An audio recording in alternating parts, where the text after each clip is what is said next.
আজ আমরা উচ্চ মাধ্যমিক 2025-এর জন্য এবিটিএ টেস্ট পেপারের বায়োলজিক্যাল সায়েন্সের পেজ নাম্বার SC11 এর এই প্রশ্নপত্রটি আলোচনা করব। তো এখানে প্রথমেই 14টি MCQ এর উত্তর করতে হয়।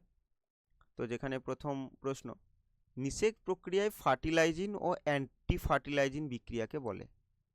তাহলে এখানে আমরা এক কাজ করব, যে আমরা দেখি যে যদি এই একটা ডিম্বাণু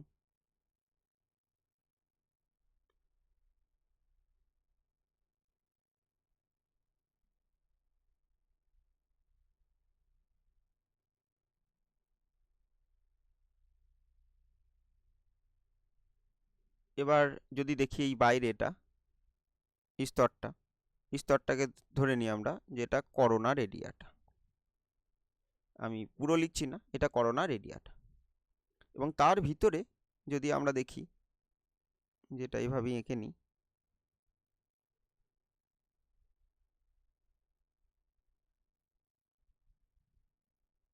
এটা ধরে নিই যে এটা জোনা পেলুসিডা, এটা জোনা পেলুসিডা। আর তার ভিতরে আমরা ধরে নিচ্ছি এটা পেরিভাইটেলাইন মেমব্রেন, আর মাঝে এটা তাহলে কি, এটা পেরিভাইটেলাইন স্পেস, আর ভিতরে আছে নিউক্লিয়াস। আর এদিকে এক কাজ করি, যে এটা হচ্ছে একটা শুক্রাণু, এদিকে একটা শুক্রাণু, আর এর সামনে এটা হচ্ছে অ্যাক্রোজোম। তাহলে যে শুক্রাণুটা সদ্য নিঃসৃত হয়েছে, সদ্য নিঃসৃত যে শুক্রাণু, তার এই অ্যাক্রোজোমের বাইরে একটা কোলেস্টেরল আর গ্লাইকোপ্রোটিনের লেয়ার থাকে, শক্ত লেয়ার থাকে। তাহলে এটা কোলেস্টেরল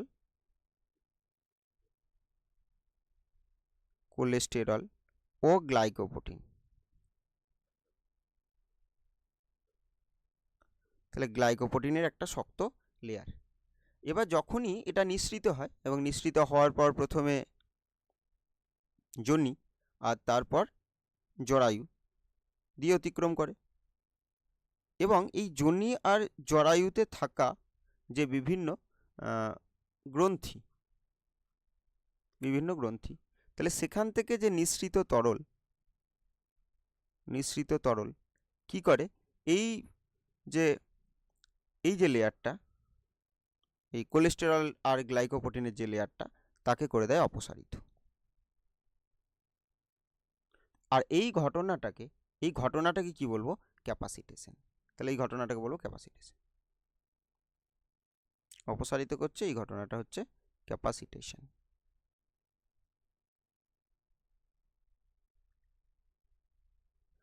তাহলে এখানে ক্যাপাসিটেশন কাকে বলে সেটাও বুঝতে পারলাম, যে সদ্য নিঃসৃত যে শুক্রাণু, তার অ্যাক্রোজোমের বাইরে একটা কোলেস্টেরল এবং গ্লাইকোপ্রোটিনের একটা শক্ত স্তর থাকে, এবং যোনি এবং জরায়ুর যে গ্রন্থি থেকে নিঃসৃত তরল এই কোলেস্টেরল এবং গ্লাইকোপ্রোটিনের যে শক্ত স্তরটিকে অপসারিত করে, তার ফলে যে এই শুক্রাণুটি সক্রিয় হয়। এই ঘটনাটাকে কি বলে, ক্যাপাসিটেশন।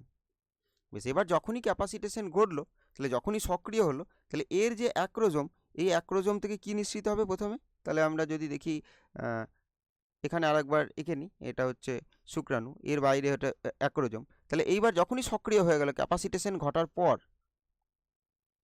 ক্যাপাসিটেশনের পর এরপর কি হবে, যেখান থেকে যেটা খরিত হচ্ছে সেটা হচ্ছে কি হায়ালিউরোনিডেজ।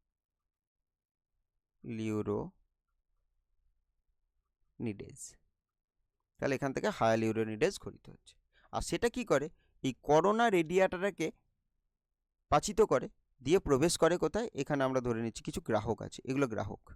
তাহলে এই পর্দাটার নাম কি, এটার নাম হচ্ছে জোনা পেলুসিডা। আর জোনা পেলুসিডাতেই যেগুলো দেখছি, এগুলোকে আমরা ধরে নিচ্ছি গ্রাহক, এগুলো হচ্ছে ZP3। এই ZP3 অঞ্চলটাতে কে যুক্ত হতে পারে, শুক্রাণু যুক্ত হতে পারে। তাহলে শুক্রাণু এখানে গিয়ে যুক্ত হয়ে গেল, আমরা ধরে নিচ্ছি যে এখানে গিয়ে একটা শুক্রাণু যুক্ত হয়ে গেছে, এটাতেই দেখাই, এটাতে। তাহলে একটা শুক্রাণু এখানে গিয়ে যুক্ত হয়ে গেছে।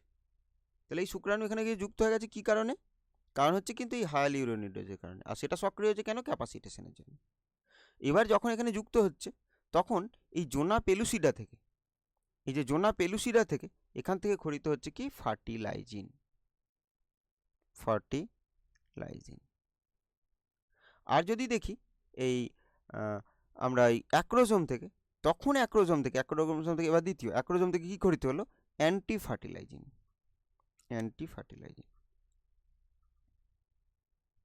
তাহলে এখান থেকে খরিত হলো অ্যান্টি ফার্টিলাইজিন। তাহলে এই অ্যান্টি ফার্টিলাইজিন আর ফার্টিলাইজিনের যে বিক্রিয়া, সেটাকে এখানে কি বলবো, সেটা হচ্ছে অ্যাগ্লুটিনেশন। তাহলে এর অ্যাগ্লুটিনেশন হচ্ছে, অর্থাৎ একটা নির্দিষ্ট প্রজাতিরই শুক্রাণু একটা নির্দিষ্ট প্রজাতির ডিম্বাণুকেই কিন্তু কি করতে পারবে, শনাক্ত করতে পারবে। কিভাবে? ফার্টিলাইজিন অ্যান্টি ফার্টিলাইজিন বিক্রিয়ার মাধ্যমে, সেটাকে বলবো অ্যাগ্লুটিনেশন। আর যখনই অ্যাগ্লুটিনেশন ঘটলো, তখনই কি হবে, যে এখান থেকে এবার কি করিতে হবে, জোনালাইসিন। আর জোনালাইসিন কি করবে, এই জোনা পেলুসিডাকে পাচিত করবে, এবং পাচিত করে একদম পেরিভাইটালাইন স্পেস অতিক্রম করে একদম শুক্রাণুর যে নিউক্লিয়াস, সেটা প্রবেশ করে যাবে কোথায়, এর মধ্যে। তাহলে এই একটা নিউক্লিয়াস ছিল, আর শুক্রাণুর মস্তকে একটা নিউক্লিয়াস ছিল। তাহলে এই নিউক্লিয়াস ভিতরে প্রবেশ করে কি হয়ে যাবে, একসাথে যুক্ত হয়ে গিয়ে বানিয়ে দেবে কি, জাইগোট 2n। তাহলে এখান থেকেই তৈরি হবে কি, এখানে আর দেখানো যাবে না, তাহলে এখানেই লিখলাম। তাহলে এখান থেকেই তৈরি করবে কি, একটা 2n জাইগোট। তাহলে এইভাবে নিষেকটা সম্পন্ন হবে। তাহলে এখানে জানতে চেয়েছিল কি, ফার্টিলাইজিন অ্যান্টি ফার্টিলাইজিন বিক্রিয়াকে কি বলে, অ্যাগ্লুটিনেশন। তার আগে কি ঘটে, ক্যাপাসিটেশন। আর তারপরে অ্যাগ্লুটিনেশন পরে কি হবে, তারপরে কিন্তু নিষেকটা সম্পন্ন হবে। পরের প্রশ্ন দেখব, তাহলে এখানে উত্তর বি, অ্যাগ্লুটিনেশন।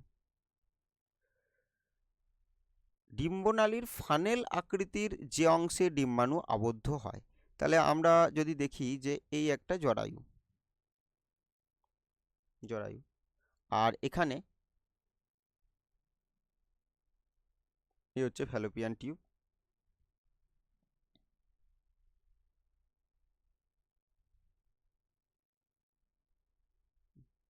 তাহলে এই অংশটা এখানে আমি যদি দেখি, এই যে অংশটাতে ইউটেরাসের সাথে যুক্ত হচ্ছে, তাকে বলবো ইউটেরাইন অংশ।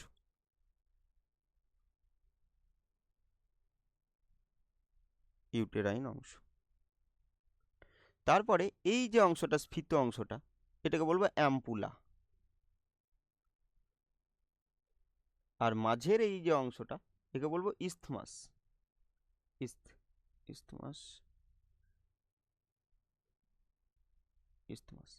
আর এই যে অংশটা, এই অংশটাকে কি বলবো, এই অংশটাকে বলবো ইনফান্ডিবুলাম। এবার ডিম্বনালীর ফানেল আকৃতির যে অংশ, এটাই ফানেল আকৃতি, তাহলে এটাই জানতে চেয়েছে, যেখানে ডিম্বাণু আবদ্ধ হয়, সেটা হচ্ছে ইনফান্ডিবুলাম। বেশ, তাহলে এটা অ্যাম্পুলা হলো, এটা ইনফান্ডিবুলাম হলো। আর এই নিচে যদি আমরা দেখি, যেখানে রয়েছে এই যে আঙুলের ন্যায় অংশগুলো, তাহলে একে বলবো ফিমব্রি।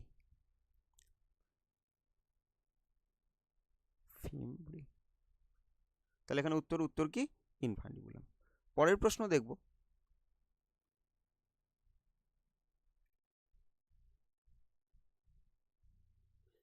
একটি রাসায়নিক গর্ভনিরোধক পদ্ধতি হলো, তাহলে এখানে যে গর্ভনিরোধক পদ্ধতিগুলোর কথা লেখা আছে, এই যদি দেখি আমরা এই কন্ডম এবং ডায়াফ্রাম, তাহলে এগুলো হচ্ছে ভৌত, অর্থাৎ এখানে কিছু নিঃসৃত হয় না, কোনো রাসায়নিক বিক্রিয়া কিছু ঘটে না। এখানে এটা একটা ব্যারিয়ার মেথড, শুধু বাধা দেয়। তাহলে ভৌতটা এখানে কি, এই দুটোই কি বাধা দানকারী।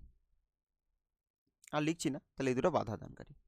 আর এই ভ্যাসেকটমি একটা স্থায়ী পদ্ধতি, যেটা কাদের হয়, এটা পুরুষদের ক্ষেত্রে। এক্ষেত্রে পুরুষদের ক্ষেত্রে ভাস ডিফারেন্স কেটে দেওয়া হয়,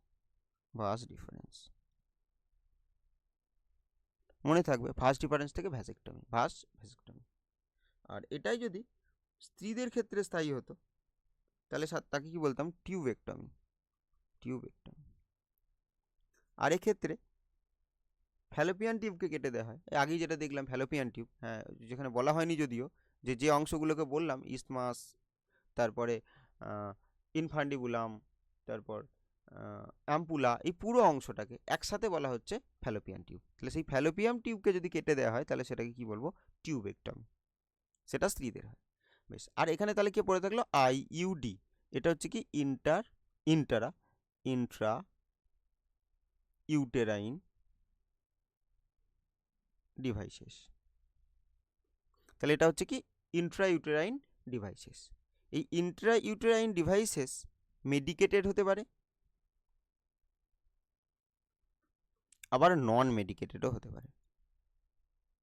নন মেডিকেটেড, তাহলে এখানে মেডিকেটেড হলে আমরা LNG20 আর মাল্টিলোড 375 মনে রাখতে পারি। তাহলে LNG20 হরমোন নিঃসরণকারী এবং মাল্টিলোড 375 এটা কপার নিঃসরণকারী। আর নন মেডিকেটেড এটা এসব কিছু নিঃসরণ করে না, তাহলে সেটা কি লিপিজ লুপ।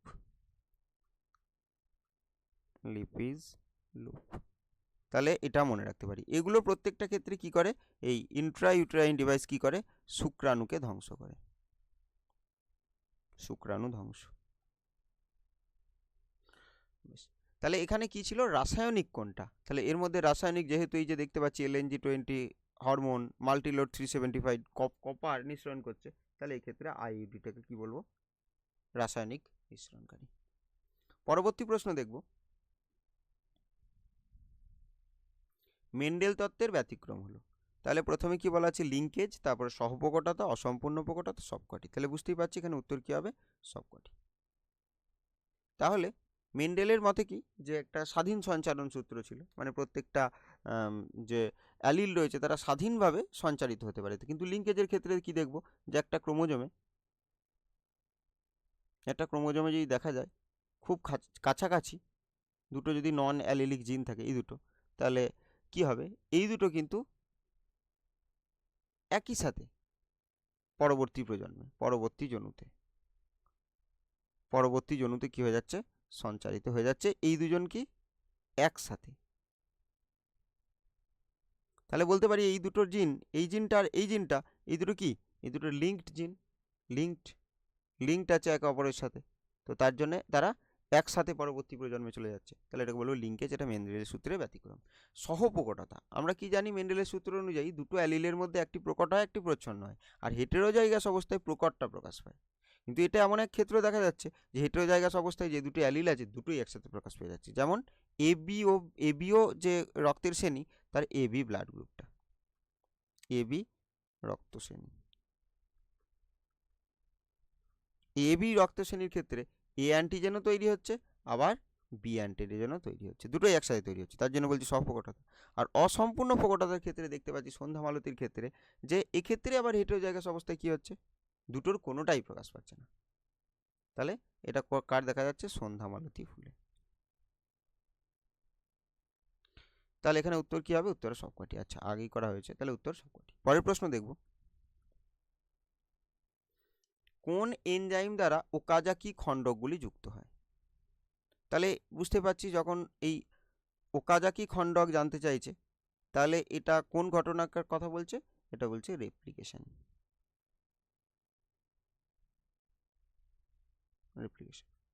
আর রেপ্লিকেশনের ক্ষেত্রে আমরা জানি যে একটা শৃঙ্খল,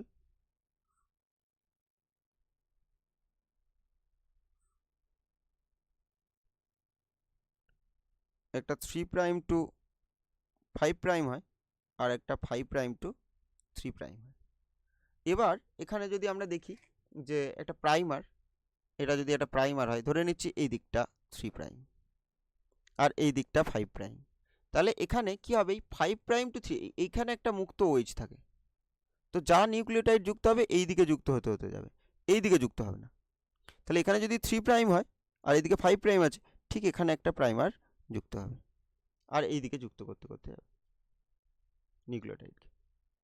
তাহলে এই যে স্ট্র্যান্ডটা তৈরি হবে এদিকটা, তাহলে সেটা একটা লিডিং স্ট্র্যান্ড তৈরি হবে।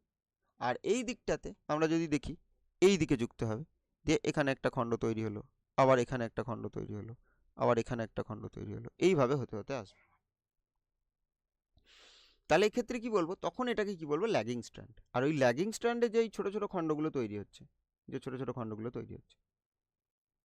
তাহলে সেই ছোট ছোট খণ্ডগুলোকে কি বলবো, ওকাজাকি খণ্ডক। আর সেই সব ওকাজাকি খণ্ডকের মাঝখানে এই যে এখানে যে বন্ধন সৃষ্টি হবে, তাহলে সেই বন্ধনটা সৃষ্টি করতে, অর্থাৎ সেইভাবে এগুলোকে জোড়া যাবে, এই জুড়তে কে সাহায্য করবে, সেই জুড়তে সাহায্য করবে হচ্ছে ডিএনএ লাইগেজ। আর এই জুড়তে সাহায্য করবে বলে এই ডিএনএ লাইগেজকে কি বলে? ডিএনএ লাইগেজকে বলে আণবিক আঠা। আণবিক আঠা বা মলিকিউলার গ্লু। তাহলে এবার এই রেপ্লিকেশনের জন্যই এই ডিএনএ পলিমারেজ 1 যেটাকে দেখতে পাচ্ছি, তাহলে এর একটা অন্য নাম আছে, সেটা আগে উপরে লিখি, সেটা হচ্ছে কনবার্গের উৎসেচক। গুরুত্বপূর্ণ প্রশ্ন, পরীক্ষায় কিন্তু পড়ে, কনবার্গের উৎসেচক।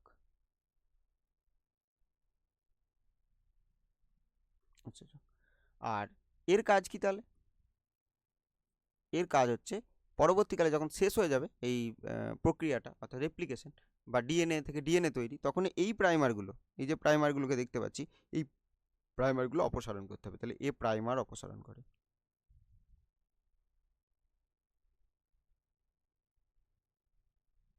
আর এখানে ডিএনএ পলিমারেজ 3 যদি দেখি, তাহলে ওটা পলিমারাইজেশন ঘটায়। কি ঘটায়? পলিমারাইজেশন।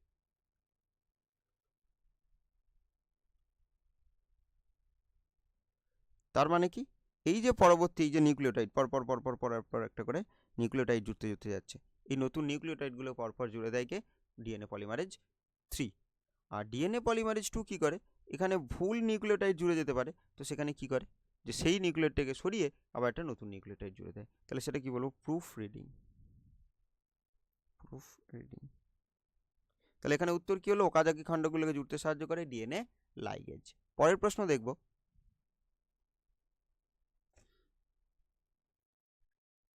কোনটিকে প্রদত্ত কোনটিকে মনোজমি বলে?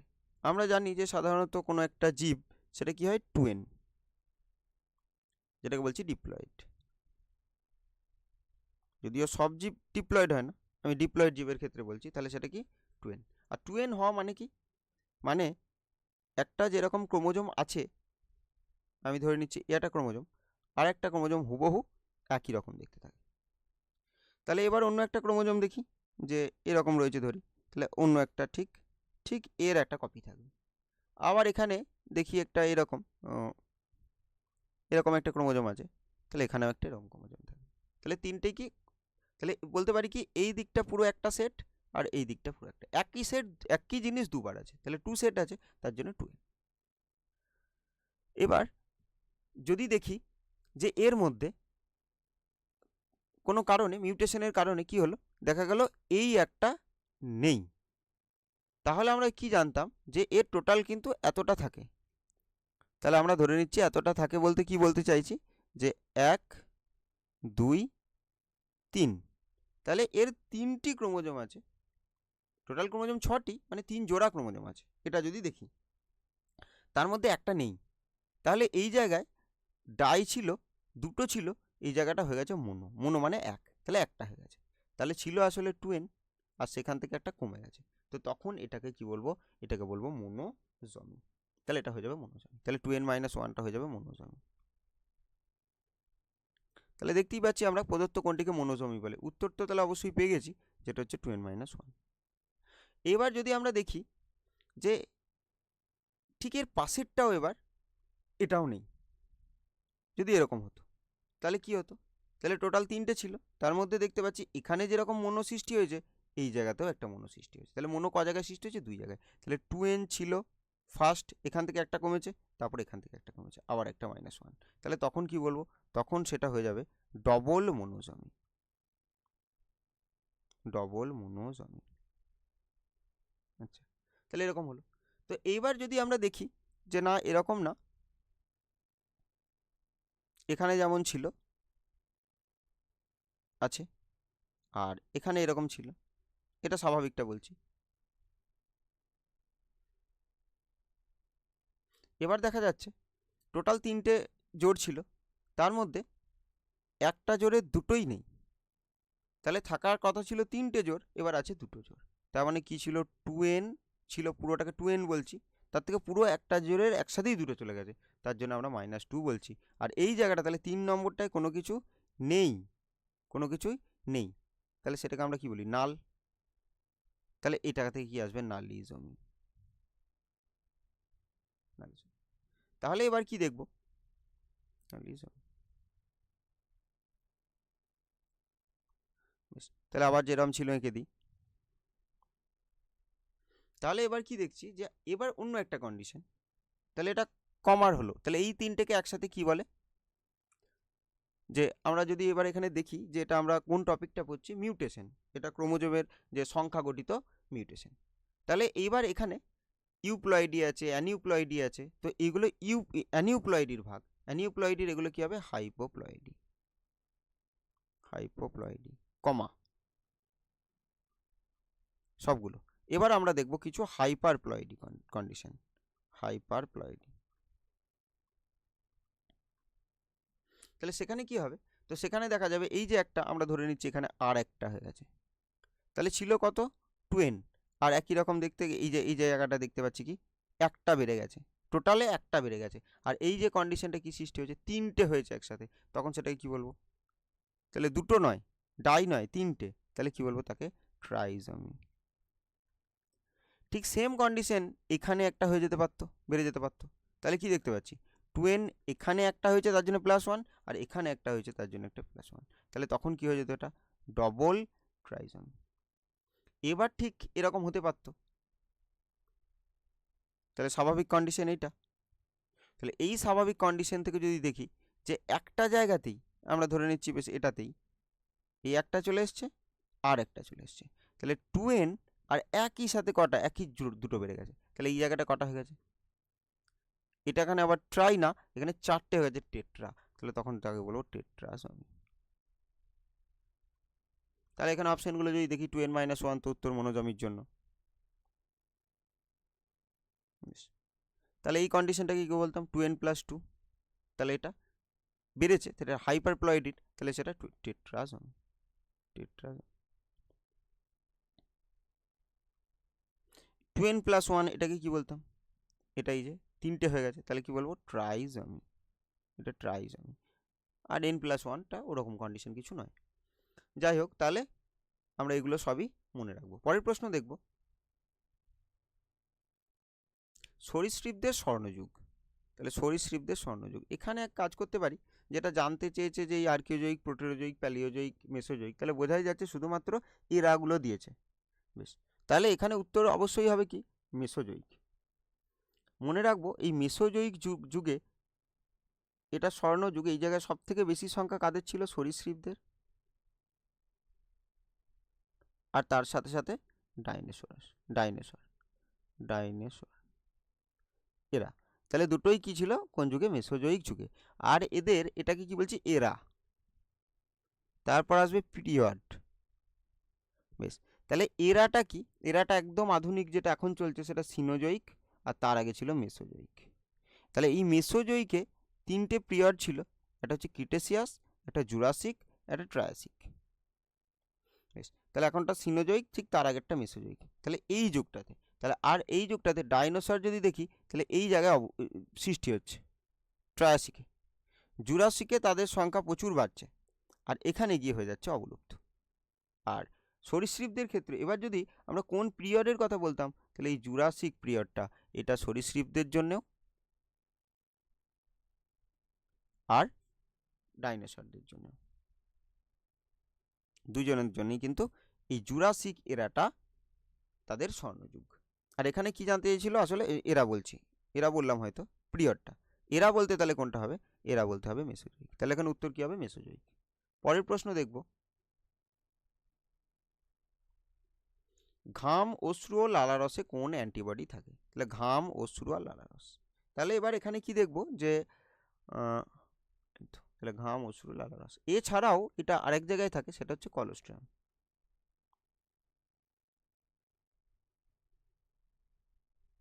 তাহলে কলোস্ট্রামটা কাকে বলছি, যে বাচ্চা প্রসবের পর যে মাতার দুগ্ধ গ্রন্থি থেকে, স্তন গ্রন্থি থেকে ক্ষরিত হওয়া যে গাঢ় যে হলুদাভ যে দুগ্ধটা ক্ষরিত হয়, সেটাকে আমরা বলছি কলোস্ট্রাম।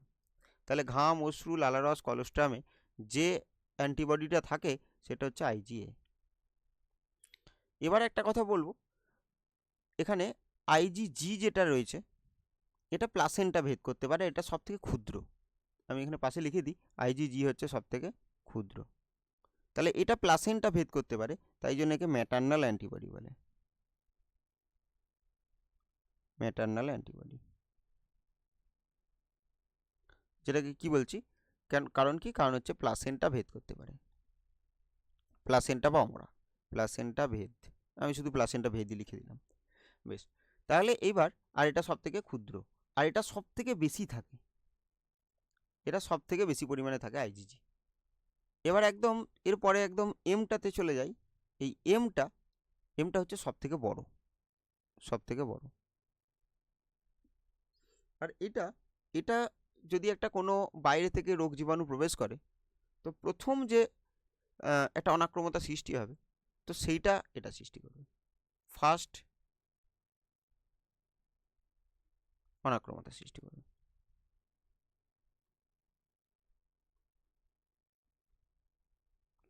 এবার সেকেন্ড টাইম যখন আসবে, তো তখন কিন্তু এবার আইজিজি সেকেন্ড টাইম, একই বিক্রিয়া, সেকেন্ড অনাক্রমতা। যদি একে ফার্স্ট অনাক্রমতা সেকেন্ড অনাক্রমতা বলেন, এটা মুছেই দিই।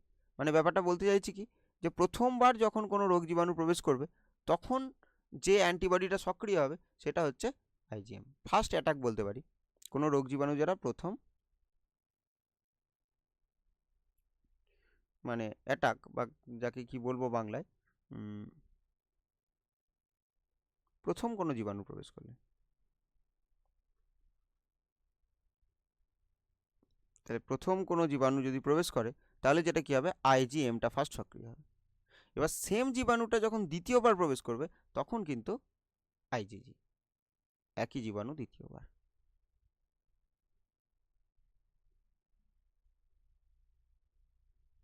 তখন কিন্তু আইজিজি সক্রিয় হবে। বেশ, এবার আরেকটা এখান থেকে মনে রাখবো যে আইজি এটা হচ্ছে ডাইমার, আর আইজিএমটা হচ্ছে পেন্টামার, আর বাকি সব মনোমার। তাহলে তুলনামূলক বলতে পারি ডাইমার আর পেন্টামার সব থেকে বেশি ভারী এগুলোর তুলনায়। এছাড়া আইজি ইটা আছে সব তুলনায়, কারণ বাকিগুলো সব মনোমার, এটা ডাইমার আর এটা পেন্টামার। তাহলে এবারে এখানে আমরা একটা জিনিস দেখব, সেটা হচ্ছে কি প্রেসিপিটেশন। প্রেসিপিটেশন,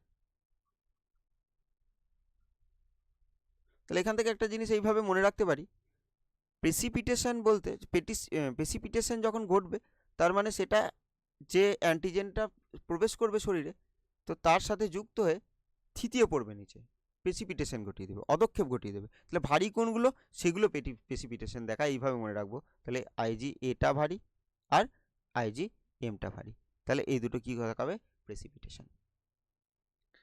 এবার যদি দেখি আরও একটা প্রসেস দেখি, তার নাম হচ্ছে অ্যাগ্লুটিনেশন। অ্যাগ্লুটিনেশন, আর এই অ্যাগ্লুটিনেশনের ক্ষেত্রে কি হবে, অ্যাগ্লুটিনেশনের ক্ষেত্রে দেখা যাবে যে ওই অ্যান্টিবডিটা একাধিক অ্যান্টিজেনকে দলবদ্ধকরণে সাহায্য করবে, মানে একসাথে একাধিকের সাথে যুক্ত হয়ে যাবে, দিয়ে দলবদ্ধকরণে সাহায্য করবে। তাহলে সেটা আমরা দেখতে পাবো কার, আইজি এরও দেখতে পাবো, আবার আইজি জি এর মধ্যেও দেখতে পাবো সেই অ্যাগ্লুটিনেশন ধর্মটা। এবার এছাড়া আরেকটা মনে রাখবো, সেটা কি, অপসোনাইজেশন।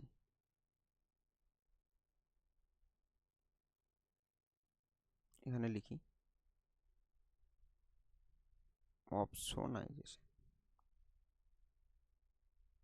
তাহলে অপসোনাইজেশনের কার ক্ষেত্রে দেখতে পাবো, এই যে প্রথম, এবার অপসোনাইজেশন কি, কোনো একটা অ্যান্টিজেন প্রবেশ করলো, তার বাইরে একটা অ্যান্টিবডির আস্তরণ সৃষ্টি করে দেবে, দিয়ে ফ্যাগোসাইটোসিস পদ্ধতি তাকে ধ্বংস করে দেবে, তো সেটাকে কি বলবো, অপসোনাইজেশন। তাহলে এবার প্রথম কোনো জীবাণু প্রবেশ করলো, তাহলে কে, আইজিএম সক্রিয় হবে, তাহলে এমটা অপসোনাইজেশন ঘটায়।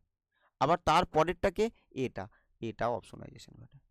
তাহলে এই যে দুটো প্রথম আর সেকেন্ড বার যেটা সক্রিয় হচ্ছে, আমরা মনে রাখবো সেইটা অপসোনাইজেশন ঘটায়। তাহলে এখান থেকে এই বাকি যেগুলো বললাম, এগুলোও তাহলে একটু মনে রাখতে হবে। তাহলে এখানে উত্তর কি হলো, আইজিএ। পরের প্রশ্ন দেখব,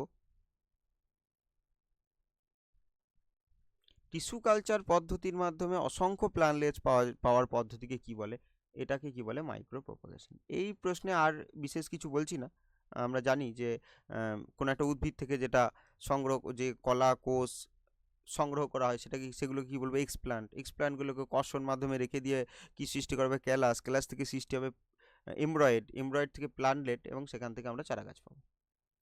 যাই হোক, তাহলে এটাকে কি বলবো, মাইক্রো প্রপাগেশন। পরের প্রশ্ন দেখব, একটি ব্যাকটেরিয়া ঘটিত কীটনাশক। তাহলে একটা ব্যাকটেরিয়া হচ্ছে কি এখানে, এই যে ব্যাসিলাস থুরিনজিয়েন্সিস, তাহলে এটা কি করে, এটা পেস্ট প্রতিরোধ করে, পেস্ট প্রতিরোধ, সেই জন্যই কীটনাশক বলছি।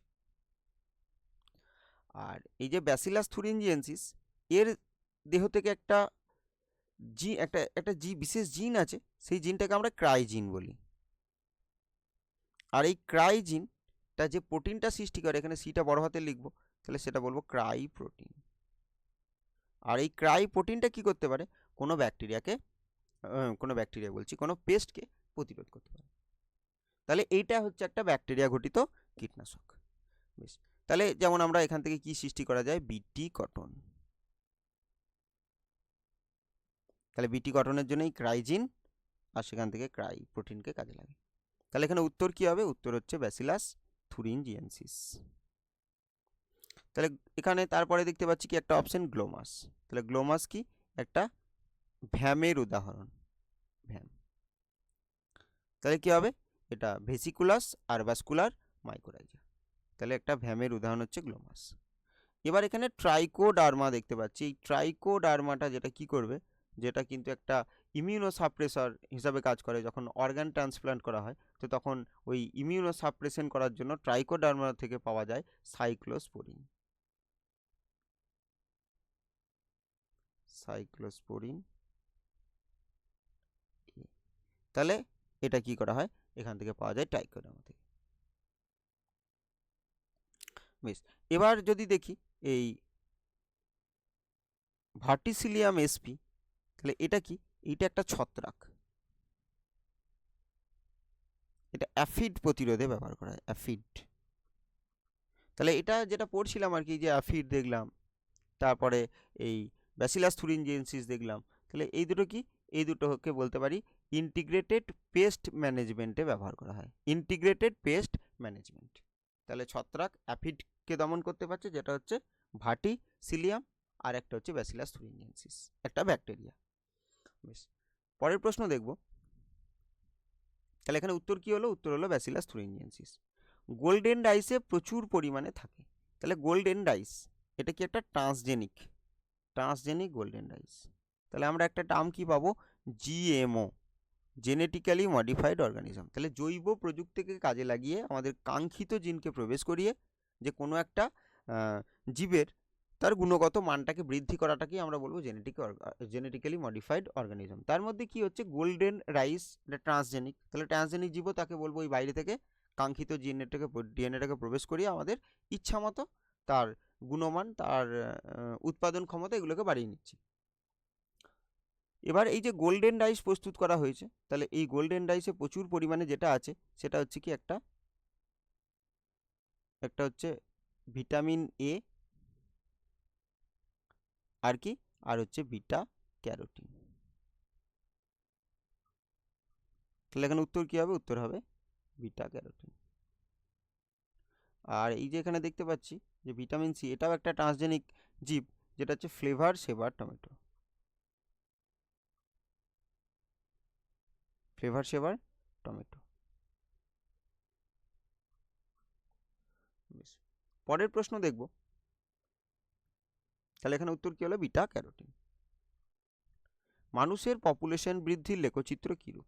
তাহলে মানুষের পপুলেশন বৃদ্ধির লেখচিত্র হচ্ছে এস আকৃতির।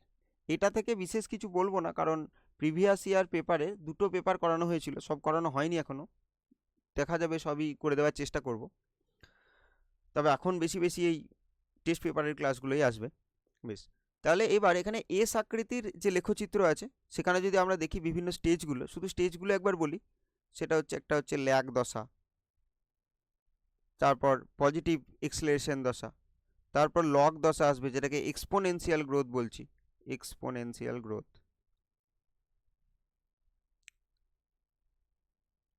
তারপর নেগেটিভ এক্সেলারেশন আসবে, তারপর একটা স্থিতিশীল দশা আসবে বা স্টেবিলাইজেশন, স্থিতিশীল।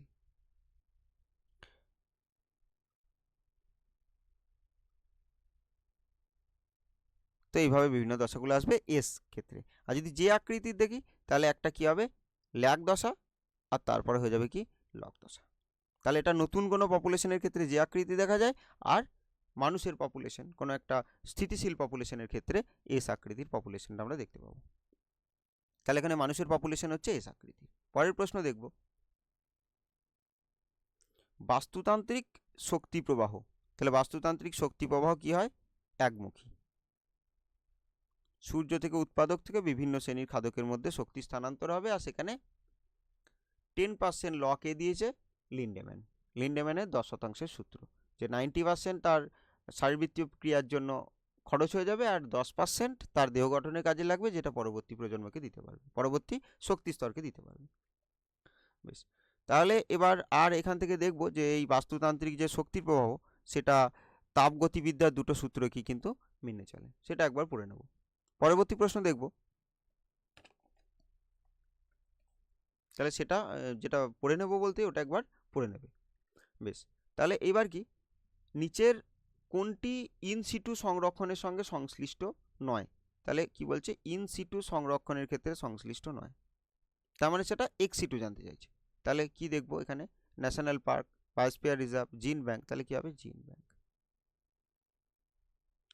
বেশ, তাহলে এই সম্পর্কে আর বিশেষ কিছু বলছি না। ইনসিটু মানে নিজের কোনো একটা জীবকে তার পরিবেশে রেখেই সংরক্ষণ করা হবে, সেটা হচ্ছে ইনসিটু। আর এক্সিটু তার উল্টো হবে, যে কৃত্রিমভাবে অন্য পরিবেশে। তাহলে এই ছিল 14টা এমসিকিউ। এরপরে বাকি প্রশ্ন দেখব, যে গোটা প্রশ্নটাই আমরা দেখব, যেখানে ছোট ছোট প্রশ্ন আছে এখানে আলোচনা করা যাবে তাড়াতাড়ি, সেগুলো আলোচনা করে নেব। তাহলে গেমিউল কি? এগুলো 1 নম্বরের প্রশ্ন। তাহলে গেমিউল হচ্ছে বিশেষত পরিফেরা পর্বে, সাধারণত পরিফেরা পর্বের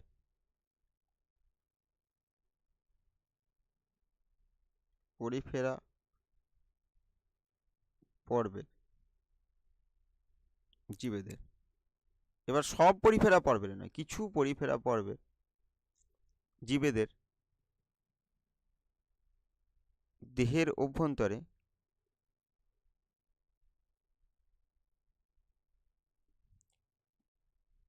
সৃষ্টি হওয়া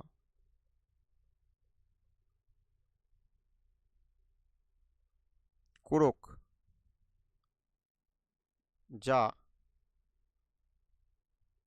অযৌন জননে সাহায্য করে,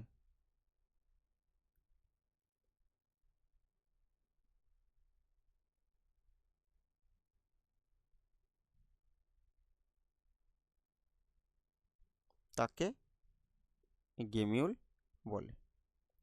বেশ, লিখিয়ে দিই, গেমিউল, যাকে গেমিউল বলে।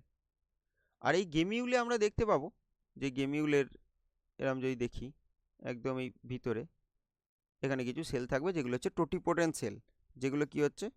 আর্কিওসাইট কোষ, আর্কিওসাইট, যেগুলো কি টোটিপোটেন্ট সেল। এইগুলোই কিন্তু আবার নতুন জীবের সৃষ্টি করতে পারে। তাহলে অভ্যন্তরীণ কোরক কেন বলছি? কোথায় গেল? হ্যাঁ, কোরক।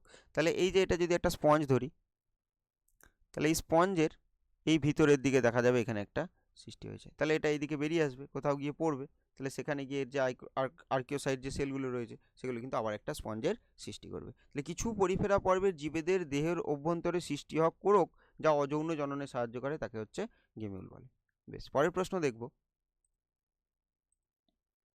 অথবা সিফিলিস রোগের জীবাণুর বিজ্ঞানসম্মত নাম।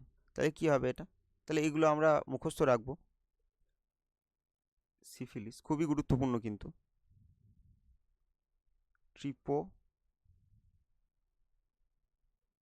ট্রিপোনিমা প্যালিডাম। তাহলে এটা কি? এটা হচ্ছে সিফিলিস রোগের বিজ্ঞানসম্মত নাম। তো এখানে আরেকটা গনোরিয়া, এটাও পড়ে নিতে পারি, গনোরিয়া। গনোরিয়া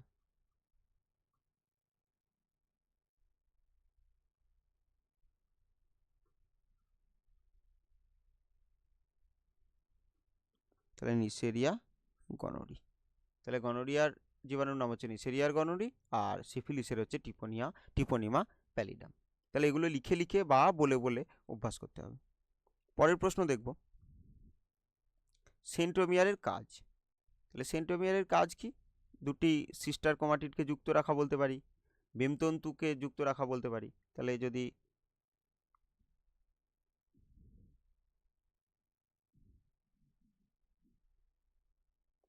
এই একটা ক্রোমোজোম হয়, তাহলে এর সেন্ট্রোমিয়ার, তাহলে এদিকটা একটা সিস্টার ক্রোমাটিড, এদিকটা একটা সিস্টার ক্রোমাটিড। তাহলে এই দুটোকে জুড়ে রেখেছে কে? সেন্ট্রোমিয়ার। তাহলে বলতে পারি কি দুটি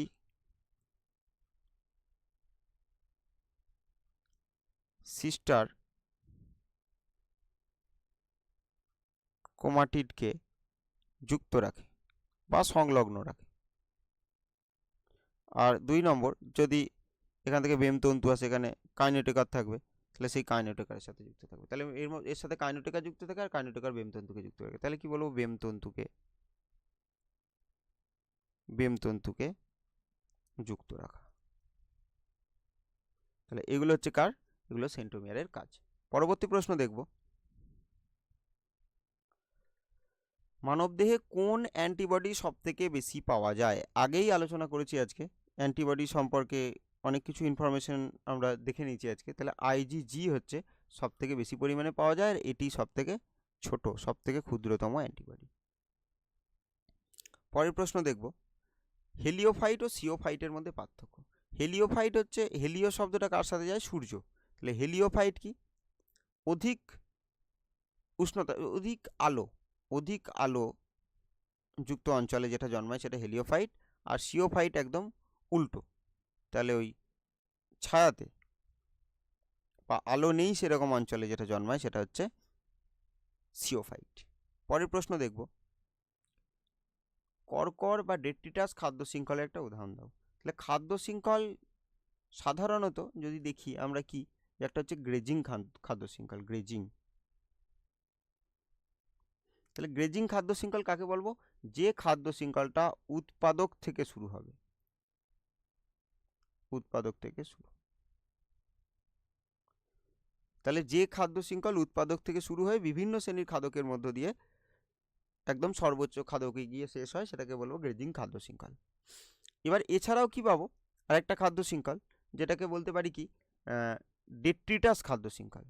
ডেট্রিটাস, সেটাতে কি হবে? এই যে এই ডেট্রিটাস খাদ্য শৃঙ্খল, তো সেখানে উৎপাদক থেকে শুরু না হয়ে এটা শুরু হবে কি? মৃত জীবদেহ থেকে। তাহলে সেটাকে আমরা ডেট্রিটাস খাদ্য শৃঙ্খল বলবো, যেটা মৃত জীবদেহ থেকে শুরু হবে। এখানে প্রশ্ন পড়ে যে কোন খাদ্য শৃঙ্খলে উৎপাদক অনুপস্থিত? তাহলে এই ডেট্রিটাস খাদ্য শৃঙ্খলে উৎপাদক অনুপস্থিত।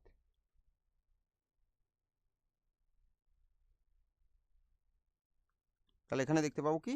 উৎপাদক অনুপস্থিত।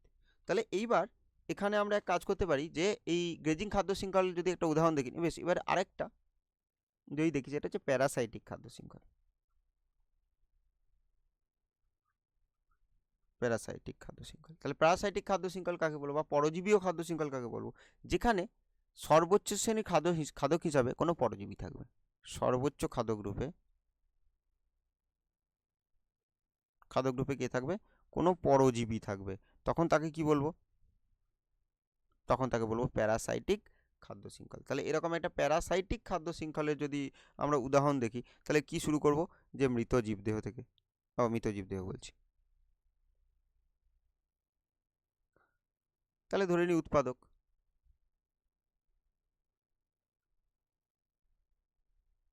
উৎপাদক বা ঘাস, তাহলে সেখানে ধরে নিই গরু,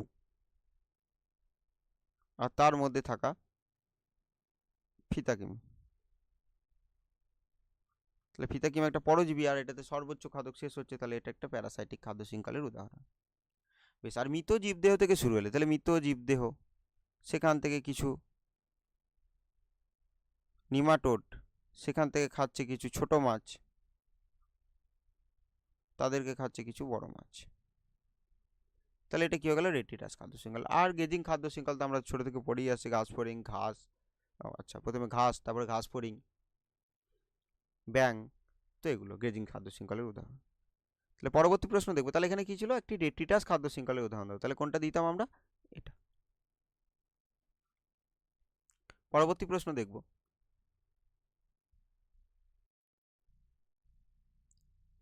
প্লাসেন্টার দুটি বিনিময়ধর্মী কাজ লেখো। তাহলে বিনিময়ধর্মী কাজ, প্লাসেন্টা থেকে ওই ফিটাসের মধ্যে যেটা যাবে সেটা হচ্ছে কি? পুষ্টি। তাহলে প্লাসেন্টা থেকে পুষ্টি ফিটাসের মধ্যে যায়। আর কি? আর দেখতে পারি O2 CO2 আদান প্রদান হয়। তাহলে O2টা কি হবে? যাবে ওই ফিটাসের মধ্যে, আর CO2টা অপসারিত হবে। তাহলে এইভাবে বজ্র পদার্থ ত্যাগ করবে।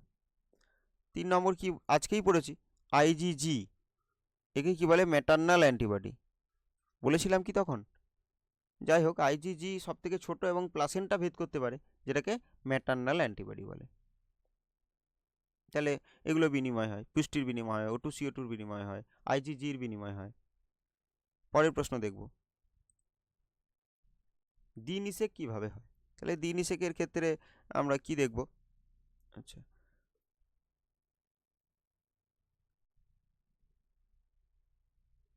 তাহলে এটা ভ্রূণস্থলী ধরে নিই। আর ভ্রূণস্থলীর মধ্যে এখানে কি থাকবে, একটা ডিম্বাণু থাকবে, এখানে একটা সহকারী কোষ থাকবে, এখানে একটা সহকারী কোষ থাকবে, আর এখানে এগুলো প্রতিপাদ কোষ সমষ্টি বা অ্যান্টিপোডাল সেল। আর এখানে কে থাকবে, এখানে একটা 2n নির্ণীত নিউক্লিয়াস থাকবে। তাহলে একদম এই তিনটেকে একসাথে নিয়ে আমরা জানি এটাকে কি বলবো, এটাকে বলবো গর্ভযন্ত্র। গর্ভযন্ত্র, যার এই মাঝেরটি হচ্ছে কি, মাঝেরটি হচ্ছে ডিম্বাণু বা এগ। আর সাইডের দুটো, এটা হচ্ছে সহকারী কোষ, একটা দেখালাম সহকারী কোষ। তাহলে যখন শুক্রাণু আসবে বা গ্যামেট আসবে, মেল গ্যামেট আসবে, তাহলে মেল গ্যামেট এই ডিম্বাণুর সাথে মিলিত হবে, এটা পুং গ্যামেট, পুং গ্যামেট। তাহলে যেটা সৃষ্টি করবে, তাহলে সেটা তৈরি করবে জাইগোট। তাহলে এই একবার ফার্টিলাইজেশন করলো। আর এই যে নির্ণীত নিউক্লিয়াস আছে, এটা 2n, নির্ণীত নিউক্লিয়াস, নির্ণীত নিউক্লিয়াস, নির্ণীত নিউক্লিয়াস, এই 2n। তাহলে 2n এর সাথে কে যুক্ত হবে, n, দিয়ে কি তৈরি করবে, 3n। তাহলে সেটা কি, শস্য। তাহলে শস্য গঠন করবে। তাহলে এইভাবে তাহলে দ্বিনিষেক ঘটছে। তাহলে কি বলবো, যে পরাগ নালী থেকে যে একটি পুং গ্যামেট ডিম্বাণুর সাথে মিলিত হয় এবং আরেকটি অপর পুং গ্যামেটটি নির্ণীত নিউক্লিয়াসের সাথে মিলিত হয়, তাহলে এই ঘটনাটাকে কি বলবো, দ্বিনিষেক। পরবর্তী প্রশ্ন দেখব, জেনেটিক কোড কাকে বলে। তাহলে এমআরএনএ থাকা, এটা ধরে নিন এটা একটা এমআরএনএ, আর এখানে কি আছে, পরপর নিউক্লিওটাইড রয়েছে, পরপর নিউক্লিওটাইড রয়েছে।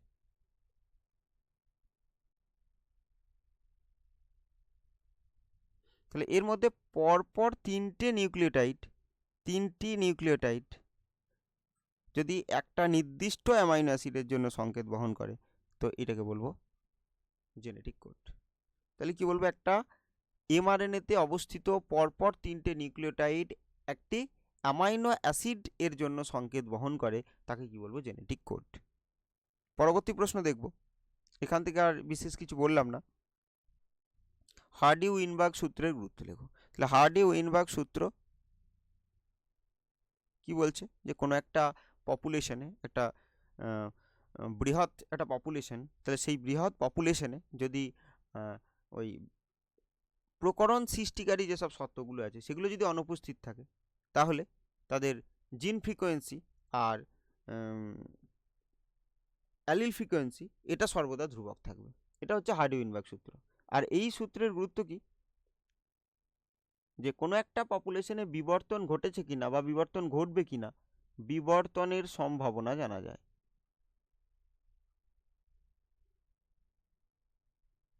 জানা যায়।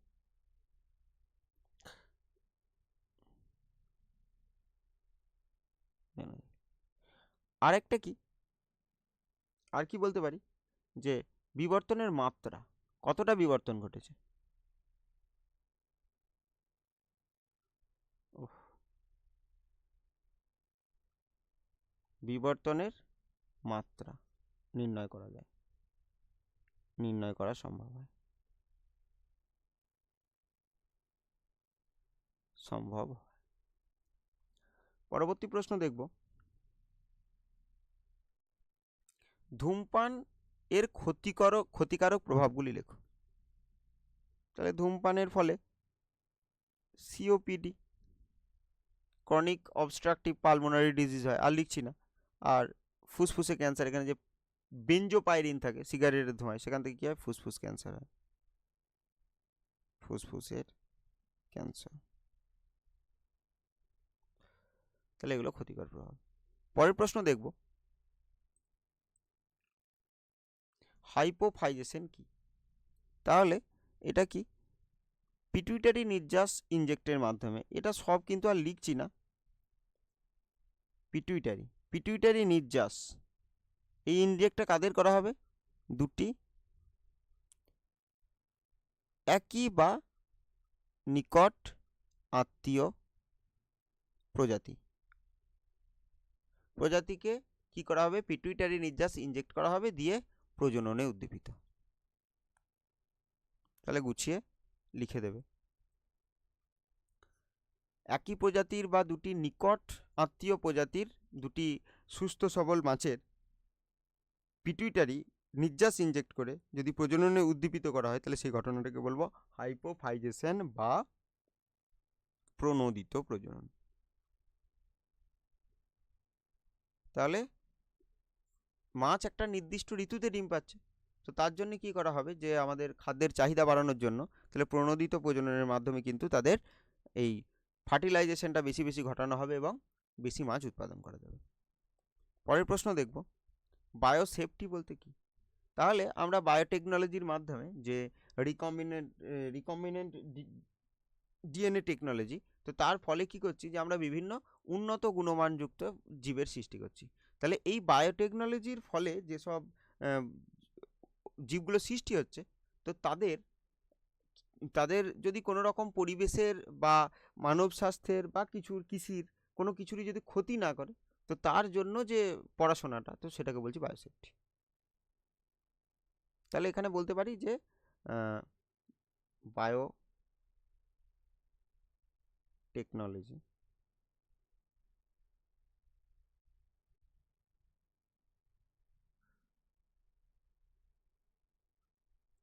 মাধ্যমে বিভিন্ন উন্নত জীবের সৃষ্টি, যাতে মানব জাতির ক্ষতি সাধন না করে, তার দেখাশোনাটাই হচ্ছে বায়োসেফটি। পরের প্রশ্ন দেখব, লবণাম্ব উদ্ভিদের একটি অঙ্গ সংস্থানিক, এটা একটা করেই লিখি, এটা অঙ্গ সংস্থানিক বলছে, একটা শারীরবৃত্তিক অঙ্গ সংস্থানিক। শ্বাসমূল, ঠেসমূল, তাহলে অঙ্গ সংস্থানিক কি লিখবো? শ্বাসমূল। শ্বাসমূল লিখে আমরা এই শ্বাসমূল কি লিখে দেব। আর শারীরবৃত্তীয় বলতে কোনটা লিখব? নিবেশিত পত্ররন্ধ্র লিখতে পারি, আবার লবণ গ্রন্থি লিখি, লবণ গ্রন্থি। তাহলে লবণ গ্রন্থি থাকে, যার জন্য এরা অতিরিক্ত লবণকে অপসারিত করতে পারে। পরের প্রশ্ন দেখব, ভ্রূণ গঠনের পর্যায়গুলির নাম লেখো। তাহলে কি হবে? প্রথমে জাইগোট,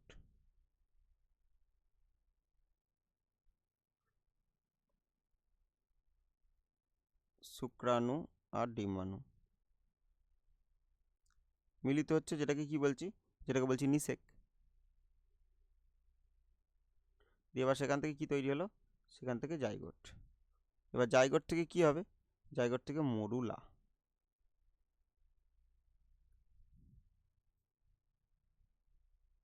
তারপর ব্লাস্টুলা,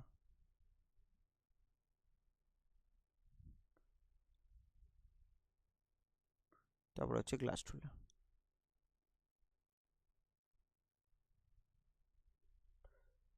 বেশ, তারপরে কি হবে? তারপরে হবে ভ্রূণ। এইচসিজি কি? তাহলে এইচসিজি হচ্ছে কি? প্লাসেন্টা নিঃসৃত হরমোন।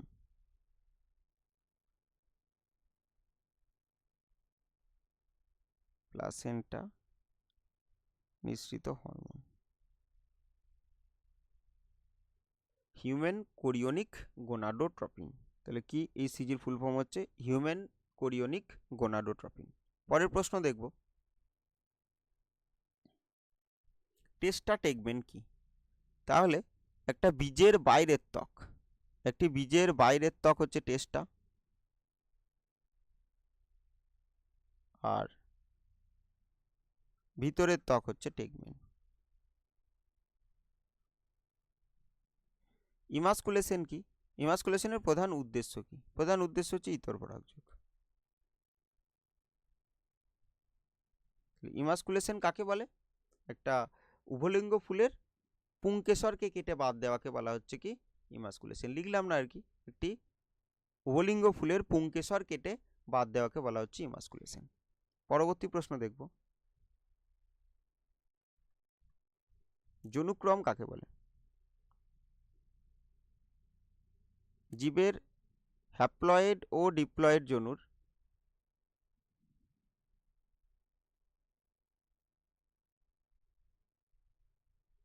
হ্যাপ্লয়েড আর ডিপ্লয়েড,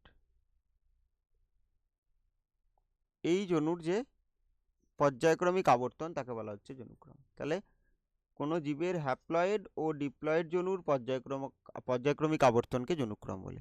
কৃত্রিম অঙ্গজ জননের একটা উদাহরণ দাও। জোর কলম। তাহলে জোর কলম একটা অঙ্গজ জনন যেটা কৃত্রিমভাবে করা হয়। পরের প্রশ্ন দেখব, প্লিওট্রপি কাকে বলে? এগুলো খুব তাড়াতাড়ি বলছি, নাহলে ক্লাসটা অনেকটা বড় হয়ে যাবে। শুধুমাত্র সেই প্রশ্নটাই আলোচনা করছি। তাহলে প্লিওট্রপি কাকে বলে? তাহলে প্লিওট্রপি বলতে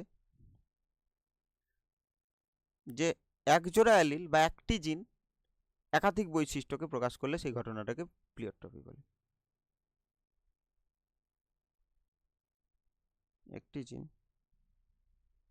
কি করবে? একাধিক বৈশিষ্ট্য,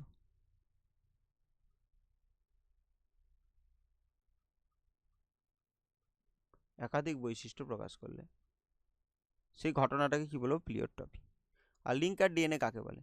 ধরে নিচ্ছি এখানে একটা হিস্টোন প্রোটিন আছে, হিস্টোন অক্টোমার আছে, এখানে হিস্টোন অক্টোমার, তাহলে একে যেটা জড়িয়ে আছে সেটা বলবো নিউক্লিওজোমাল ডিএনএ, আর এখানে এটাও নিউক্লিওজোমাল ডিএনএ, এই মাঝের এটাকে বলবো লিঙ্কার ডিএনএ।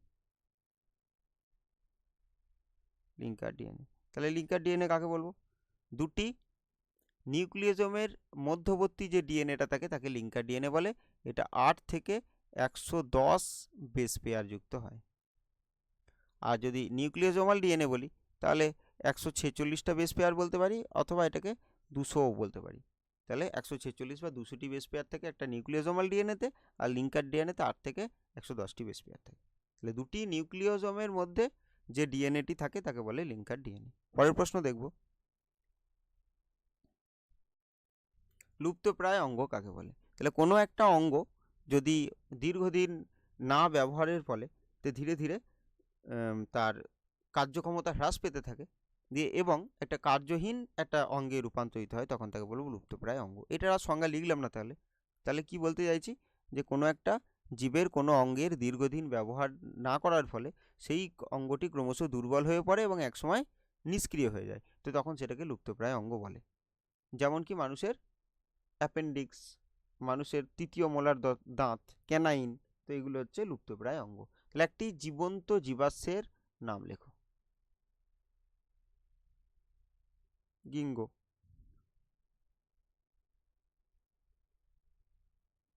এটা উদ্ভিদ বললাম। এছাড়া আমরা পেরিপেটাস, প্লাটিপাস এইসব বলতে পারতাম। পরের প্রশ্ন দেখব, তাহলে জীবন্ত জীবাশ্ম কি? যারা বহু প্রাচীন কালে তাদের উৎপত্তি হয়েছে, কোনো রকম পরিবর্তন ছাড়া তারা একইভাবে এখনো পৃথিবীতে বেঁচে রয়েছে, তাদের বলবো জীবন্ত জীবাশ্ম। ইন্ডাস্ট্রিয়াল মেলানিজম বলতে কি বোঝো? তাহলে এটা ওই বিস্টন বেটুলেরিয়ার ক্ষেত্রে যখন শিল্প বিপ্লব চলে আসছে, তো তখন কি দেখা যাচ্ছে ইংল্যান্ডে, যে তারা যে লুকিয়ে পড়তে পারতো লাইকেনের মধ্যে, তাদের কালারটা একই রকম থাকায়, তো তাই পরে যখন শিল্প বিপ্লব আসছে তাহলে লাইকেনগুলো কালার কালো দিকে চেঞ্জ হয়ে যাচ্ছে দূষণের কারণে, তো তখন সেই বিস্টন বেটুলেরিটা কালো রঙের বিস্টন কার্বনেরিয়াতে রূপান্তর হচ্ছে। তাহলে এই ঘটনাটা কি বলবো?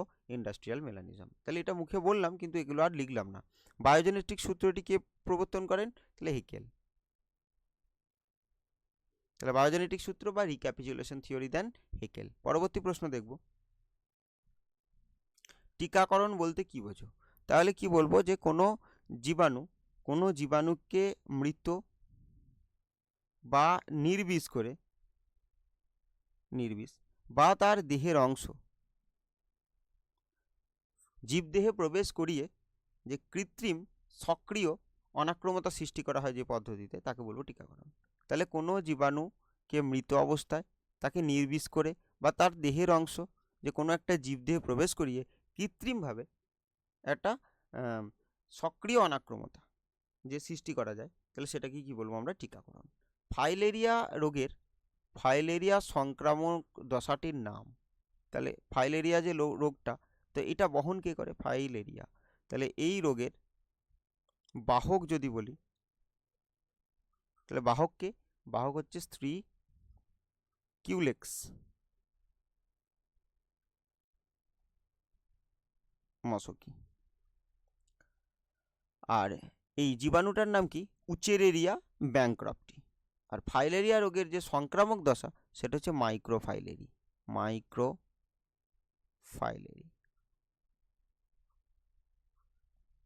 আর এখানে একটা মুখ্য পোষক হয় যেখানে যৌন জনন সম্পন্ন হয়, আর একটা গৌণ পোষক হয়। এখানে মুখ্য পোষক মানুষ আর গৌণ পোষক হচ্ছে মশা। ম্যালেরিয়া রোগের ক্ষেত্রে দেখব পরবর্তীকালে যে তখন মুখ্য পোষক হয়ে যাবে মশা আর গৌণ পোষক হয়ে যাবে মানুষ। পরবর্তী প্রশ্ন দেখব, এসসিপির দুটো গুরুত্ব লেখো। তাহলে এসসিপি হচ্ছে কি? Single cell protein.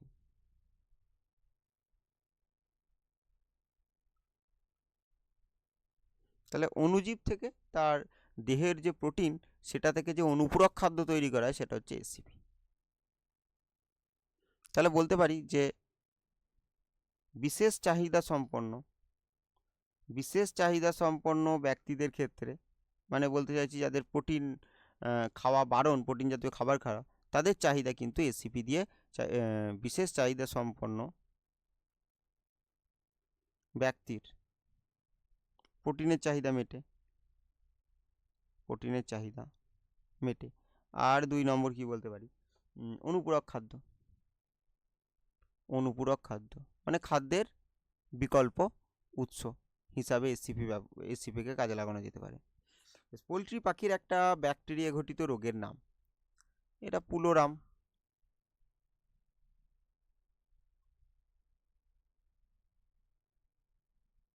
তাহলে পুলোরাম।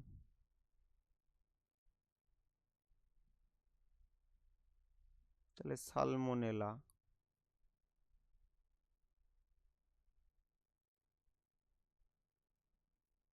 পুলোরাম, এই ব্যাকটেরিয়ার জন্য পুলোরাম রোগটা হয়। তাহলে এই ক্ষেত্রে কি দেখা যাবে? খাদ্যে অনীহা দেখা যাবে,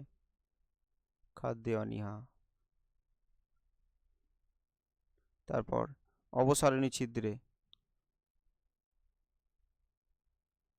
শক্ত মল জমে থাকে, তন্দ্রাচ্ছন্ন অবস্থা, এগুলো হচ্ছে এই পুলোরাম রোগের লক্ষণ। পরের প্রশ্ন দেখব, সাধারণ ব্লটিং বলতে কি বোঝো? তাহলে আগারোস জেল ইলেকট্রোফোরেসিসের মাধ্যমে পৃথক করা যে খণ্ডিত ডিএনএ, তো তাকে শনাক্তকরণের পদ্ধতি হচ্ছে সাধারণ ব্লটিং। আর এখানে যেটা ব্যবহার করা হয় নাইট্রোসেলুলোজ, এই ব্লট করার জন্য নাইট্রোসেলুলোজ পর্দা ব্যবহার করা হয়, নাইট্রোসেলুলোজ পর্দা। তাহলে কি বলবো? আগারোস জেল ইলেকট্রোফোরেসিস পদ্ধতিতে পৃথক করা ডিএনএকে শনাক্তকরণের পদ্ধতিকে বলা হচ্ছে সাধারণ ব্লটিং। এটা আরআইএ, রেডিও ইমিউনো অ্যাসে। তাহলে কোনো একটা নমুনাতে অ্যান্টিজেনের যে ঘনত্ব, অ্যান্টিজেনের যে পরিমাণ, সেটা জানার জন্য এই পদ্ধতি ব্যবহার করে রেডিও ইমিউনো অ্যাসে এর ফুল ফর্ম। পরবর্তী প্রশ্ন দেখব, জিন থেরাপি কি? তাহলে কি যে এই রিকম্বিনেন্ট ডিএনএ টেকনোলজির মাধ্যমে কোনো জীবের যে ত্রুটিপূর্ণ জিনকে স্বাভাবিক জিন দ্বারা প্রতিস্থাপিত করাকে জিন থেরাপি বলে। তাহলে কি বলবো? রিকম্বিনেন্ট ডিএনএ টেকনোলজির সাহায্যে কোনো জীবের ত্রুটিপূর্ণ জিনকে স্বাভাবিক জিন দ্বারা প্রতিস্থাপিত করার ঘটনাকে জিন থেরাপি বলে। এটা লিখলাম না। আর জৈব প্রযুক্তিতে আণবিক আঠা আজকেই আলোচনা হয়েছে, ডিএনএ লাইগেজ। ডিএনএ লাইগেজ আগেই দেখেছিলাম। ওকাজাকি খণ্ডককে জুড়তে সাহায্য করে কে? বেশ, পরবর্তী প্রশ্ন, মানব ইনসুলিন বলতে কি বোঝো? তাহলে মানব ইনসুলিন বলতে কি, যে এটাও তাই, যে বায়োটেকনোলজির মাধ্যমে যে কোনো মানুষের অগ্নাশয়ের আইলেটস অফ ল্যাঙ্গারহ্যান্সের বিটা কোষের যে ইনসুলিন তৈরির জন্য দায়ী যে জিন, এ পলিপেপটাইডের বি পলিপেপটাইড শৃঙ্খল তৈরির জন্য, তো তাকে পৃথক করে ইকোলাইয়ের মধ্যে ব্যাকটেরিয়ার দেহে কৃত্রিমভাবে যে ইনসুলিনটা প্রস্তুত করা হয় সেটাকে বলা হচ্ছে কি মানব ইনসুলিন। আর পিসিআর এর একটা প্রয়োগ, যে কোনো একটা নমুনা যদি আমরা খুব অল্প নমুনা পাই, তাহলে সেটা কি করা হবে, সেটা ম্যাগনিফিকেশন করা হবে। তাহলে বা জীবাশ্ম থেকে যে অল্প নমুনা পাচ্ছি, তাহলে সেটা বৃদ্ধি করবে, বা নমুনাকে পরিমাণ বৃদ্ধি করতে কিন্তু পিসিআর মেকানিজম ব্যবহার করে। পলিমারেজ চেন রিয়াকশন, তাহলে পিসিআর এর ফুল ফর্ম হচ্ছে পলিমারেজ চেন রিয়াকশন।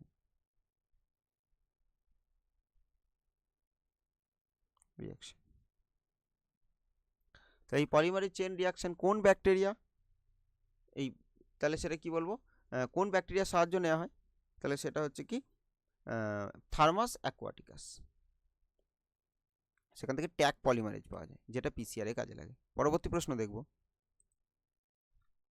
জৈব বিবর্ধন কাকে বলে? তাহলে কোনো জৈব অভঙ্গুর বর্জ্য পদার্থ, যেগুলোকে কি বলে অর্গানোক্লোরিন, এগুলো জৈব অভঙ্গুর হয়, অর্গানোক্লোরিন, যেমন ডিডিটি, বিএইচসি, তাহলে এগুলো অর্গানোক্লোরিন পদার্থ। এগুলো যদি খাদ্য শৃঙ্খলে প্রবেশ করে, তাহলে প্রতিটি পুষ্টি স্তরে তার ঘনত্বের মাত্রা ক্রমশ বাড়তে থাকে। তাহলে কোনো জৈব অভঙ্গুর বর্জ্য পদার্থ যদি খাদ্য শৃঙ্খলে প্রবেশ করে, তাহলে প্রতিটি পুষ্টি স্তরে তার পরিমাণ বা ঘনত্ব ক্রমশ বাড়তে থাকে, তাকে বায়োম্যাগনিফিকেশন বা জৈব বিবর্ধন বলে। তাহলে আর্সেনিক দূষণের লক্ষণ, হাতে পায়ে কালো কালো ছোপ, হাত ও পায়ে কালো ছোপের উপস্থিতি, কালো ছোপ লিখে দিলাম। পরবর্তী প্রশ্ন দেখব,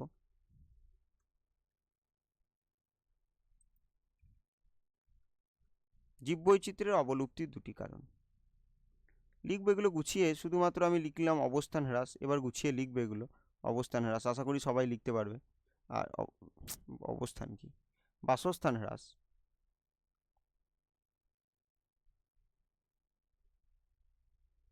চোরা শিকার, খাদ্যের অভাব, তো এরকম অনেক কারণ লেখা যাবে। তাহলে দুটি কারণ লিখতে বলছে জীববৈচিত্র্যের, এগুলো নিজে লিখবে। তারপর কি বলছে, ভারতের একটি হটস্পটের নাম। তাহলে ভারতের যে 4টি হটস্পট রয়েছে, একটা হচ্ছে পূর্ব হিমালয়, দুই হচ্ছে পশ্চিমঘাট পর্বতমালা, ও পশ্চিমঘাট পর্বতমালা ও শ্রীলঙ্কা। আর ইন্দো বার্মা, আর কি বাকি গেল, সুন্দারল্যান্ড। এই সুন্দারল্যান্ডটা ভারতের কোন অঞ্চলে রয়েছে? এটা কমেন্টে জানাতে পারো, যে এটা আজকের প্রশ্ন, যে সুন্দারল্যান্ড হটস্পটটি ভারতের কোন অঞ্চলে রয়েছে। বেশ, আর হটস্পট নির্ধারণের শর্ত আমরা মনে রাখবো, এক হচ্ছে এন্ডেমিক আর দুই হচ্ছে এন্ডেঞ্জার্ড। আর লিখলাম না, এক হচ্ছে এন্ডেমিক, দুই হচ্ছে এন্ডেঞ্জার্ড। পরবর্তী প্রশ্ন দেখব, যদিও ওইভাবে লিখলে হবে না। এন্ডেমিক বলতে সেই অঞ্চলে 1500টির বেশি এন্ডেমিক প্রজাতি থাকতে হবে, আর তার মধ্যে বেশিরভাগই 75%ই এন্ডেঞ্জার্ড হবে। তাহলে এই ছিল 3 নম্বরের প্রশ্ন। আর 5 নম্বরের প্রশ্ন দেখি, যেগুলো বলা যাবে ছোট চিহ্নিত চিত্র সহ শুক্রাশয় কলাস্থানী গঠনে তো করবে। আর তাছাড়া স্পার্মিওজেনেসিস, স্পার্মাটিড থেকে স্পার্মাটোজোয়া তৈরি হওয়ার প্রক্রিয়াকে স্পার্মিওজেনেসিস বলে। তাহলে কি, স্পার্মাটিড থেকে, এটাও আমি ছোট করে লিখছি শব্দ ছকের মতো, স্পার্মাটিড থেকে কি, স্পার্মাটোজোয়া। তাহলে স্পার্মাটিড থেকে স্পার্মাটোজোয়ার তৈরি হওয়ার পদ্ধতিকে কি বলে, স্পার্মিওজেনেসিস। পরের প্রশ্ন দেখব,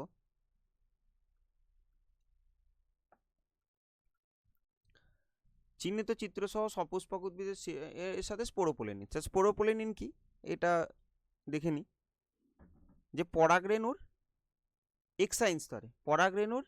এক্সাইন স্তরে যে পদার্থটি থাকে তাকে কি বলে, স্পোরোপোলেনিন। যেটা কি হয় বা বলবো পরাগরেণুর বহিত্বক গঠনকারী পদার্থকে কি বলছি, স্পোরোপোলেনিন, যেটা যান্ত্রিক আঘাত থেকে, রাসায়নিক বিভিন্ন বিক্রিয়া থেকে পরাগরেণুকে কি করে, রক্ষা করে। পরবর্তী প্রশ্ন, বংশগতির ক্রোমোজোম তত্ত্ব, এটা তো লিখবে। আর দুটি অটোজোমীয় জিনের বংশগত গোলযোগ লক্ষণ সহ লেখো। তাহলে এখানে আমরা কি কি লিখতে পারি, অটোজোম যেহেতু বলছে তাহলে আমরা এখানে থ্যালাসেমিয়া লিখতে পারি,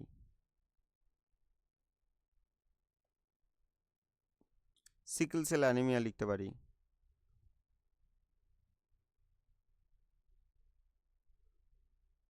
ফিনাইল কিটোনিউরিয়া লিখতে পারি, অ্যালক্যাপ্টোনুরিয়া লিখতে পারি, এটা 3, এটা 4, অ্যালক্যাপ্টোনুরিয়া। থ্যালাসেমিয়ার লক্ষণ কি, রক্তাল্পতা,